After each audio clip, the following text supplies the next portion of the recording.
Hello, what is up, everybody? My name is Mario Pichardo. Today's story comes out of Gaystar Health. It says the World Health Organization removes transgender from list of mental disorders. This will have a liberating, quote unquote, effect on trans people worldwide. Um, it says protesters gather to denounce Trump's plan to strip transgender rights. Um, I'm just going to take that immediately with a grain of salt. So one of the things that we know just right off the bat is that a lot of news organizations, and I'm not just saying on the left, it happens on the right too. It absolutely happens across the board. I've been on websites that are more right leaning, that are really eccentric in the way that they state things, very kind of looking to get a rise out of people or clickbaity titles on both sides. And so I'm not trying to say that it's one side more than the other, but the kind of manipulation with the words is really kind of made me very, very skeptical of really any article that I read. In case in point, I'm sure now I haven't looked too much into this, but this kind of subcaption, I'm not really sure what Trump is pushing with regard to transgenderism, but I immediately know just reading this where it says protesters gather to denounce Trump's plan to strip transgender rights is I already know that sounds off and that's probably not what's happening. I'm sure in some kind of legalese, there are some things that transgenders are losing, but it could very easily, you read the story and it ends up being something outrageous where it's like, okay, but that wasn't really a right. The way that you wrote it didn't made it sound like it was something more than what it really was. And so I take all this stuff with a grain of salt. That being said, I haven't read the specific legislation or plan or anything like that, so I'm not going to make a necessary judgment on that. I'm just going to say that journalists love to push their bias into a bunch of things. I mean, this website is called Gaystar Health, so it shouldn't be surprising. The subtitle, the tagline reads "Empowering the LGBT World 24/7." So you should expect some kind of bias, but I'm just pointing that out anyway. So here it says this will have a liberating effect on the lives of effect on trans people worldwide. So it goes on here to kind of just talk about the transgender issues. So the World Health Organization removes it from the list. I can't help but see this and look at it in a political light. I mean, obviously it's a political move. The left has been kind of trying to figure out a way to deal with transgenderism. The pushing of these rights. Listen, there's nothing wrong with being transgender. It's interesting because I believe it was I don't remember if it was the DSM-5 or if it was the World Health Organization, but one of them classified transgenderism as a mental disorder, right? They called it dysphoria, trans dysphoria, or something like that. And that was really saying that, well, listen, if you think that you're another gender than you otherwise are, well, that's not necessarily, something that is normal. It's not healthy. And so here they kind of fight to say, no, it's totally fine. It's totally good. You can transition and it's all right.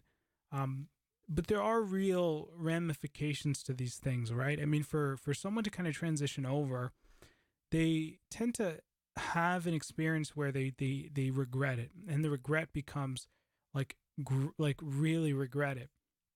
Some of these people end up committing suicide. Some of these people really, their lives go immediately downhill because they really realized, like, I thought I wanted this, but I really didn't, and now I know that some things have happened to me that I can't change, especially once you have the sex change. And so, I I'm not necessarily, look, I'm for the family. I'm for stable families. I'm for stable family units. I'm for Christian values or Christian ideals. That's who I am. And so I look at this kind of transgender movement and say, I have nothing against transgender people. I think I mean, if you really want to go through that, I think that's fine. The issue, I think, that with transgenderism really more has to do with encouraging people to put themselves in situations where um, the effects are not only permanent or long lasting, but they can really have a strong psychological impact on a person's well being. There's a very high depression and suicide rate among people who make a transition. We're seeing a lot of this getting pushed with young children, which really worries me. Where if a child wants to have some kind of a sex change, for example, they can do it at a very young age, I think starting at 16. In other words, they don't even need their parents they don't even need their parents' permission to do it. They can just do it, and that's kind of worrying to me because, uh, and then you see that those stories about the child's drag queen, and the kid's like so young, and they're kind of pushing this on him and celebrating it, and it's like, well, kids say dumb stuff all the time, like, oh, I want to be a girl, or I want to play with Barbie dolls and stuff like that. But it doesn't mean that that's how they're going to be when they grow up. And so, to have a young kid do something like this or give a young kid hormones, which is a real thing that happens now, you have to give the kid hormones or it's considered child abuse. Uh, that stuff is like, well, what happened to their parents having autonomy over their kids? Uh, and so, and what their kids are, because the parent, I mean, when you were a kid, you said dumb stuff, you did dumb stuff, but none of it was permanent. I mean, you weren't stuck doing anything. And so why should this generation have to suffer that? I think it's kind of crazy. But to the other thing too is with this kind of trans movement, there's nothing wrong with being transgender. No one's going to point at you and say, oh, this guy's trans, let's kill him. That kind of thing doesn't happen. Or, I mean, no, actually, I take that back. I'm sure there are parts of the world where that kind of thing does happen. And it can even happen in the United States. And, transgender people probably do face a lot, actually, of discrimination. And maybe that has part to do with why they kind of, have a high depression or suicide rate or that kind of thing.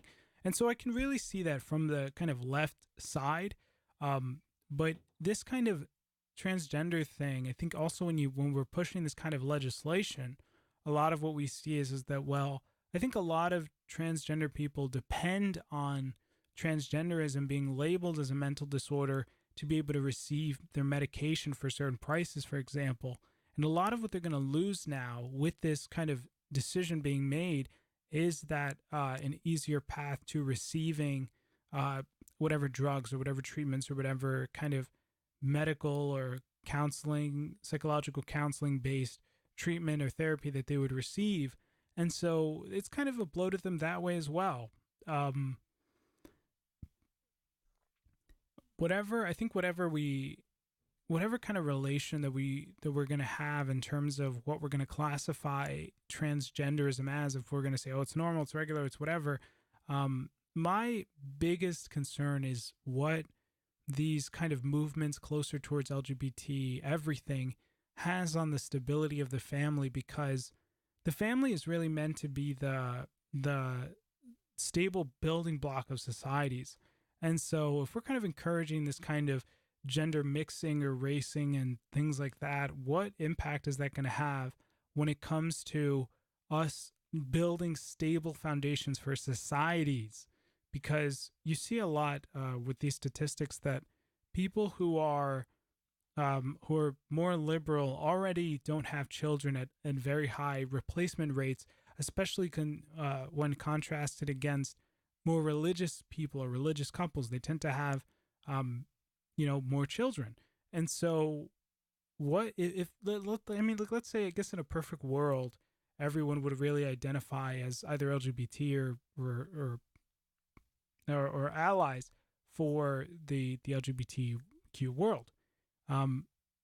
Which is, listen, I think that God makes the decision for every person to decide what they want to be. It's not Christian for someone to force someone else to do anything. It's not Christian at all.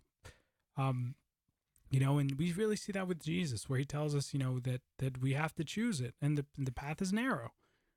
And so, we kind of let everybody make their own decisions, and that's fine. But the societal impact that we'd have if everyone was like, okay, let's all just be allies, or let's be, gay or whatever. We're not going to have strong. I don't think that we're going to have a strong kind of society, I think it's going to end up a lot like Sodom and Gomorrah. God's going to turn around and look at that and say that this is not what I want. This is not. This is a perversion of what I originally created. And it sort of becomes a state that doesn't believe in God. And then once God is removed, then you don't really need morality, because morality is really a foundation also on Christian Judeo values. And so if you remove Christian Judeo values, then it's like, well, I mean, I guess if we're not believing in God, then there's no reason why I shouldn't kill another person. And that's kind of the escalation we see, because, where LGBTQ goes, so does abortion. And so does this kind of, I think this latest movement is kind of like this violence, this rhetoric towards violence, this movement with groups like Antifa, these claim to be anti-fascists who act very fascist in a very fascist manner, where they don't even allow free speech, and they encourage violence against people who don't believe in free speech, and in the name of what they claim to be safety. And so I don't know. I just think that I think this whole kind of movement towards transgenderism, towards LGBTQ, towards the million genders or however many there are. I know some of them, but there's just so many. Is kind of creating a society that kind of turns its back on the family by claiming that they're all social constructs. And well, no, I don't think that they are social constructs, because there are hormones that people have, and those hormones do certain things. Now, I can't speak to why a gay person becomes gay, a lesbian person becomes lesbian, a transgender person wants to be transgender, just in the same way that I can't speak to why people with phantom limbs can still feel them. I don't know. I just don't. And so, everybody's in the position that they're in. They all should be celebrated, I think, as, normal people, regardless of their sexual orientation.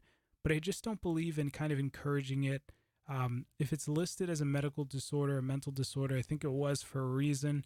I'd be very cautious towards kind of making these steps and assuming that our society has somehow, mentally surpassed the understanding of any generation that came before it, in making these kinds of rulings or these kinds of stipulations about what is or what isn't true. But yeah, I mean, that's all I really have to say about this subject here.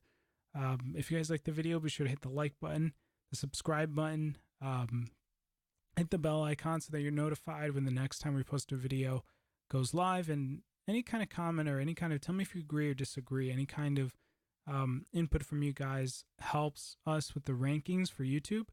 And yeah, so everyone have a good one. I'll post up another video shortly, and I'll see you guys later. Peace.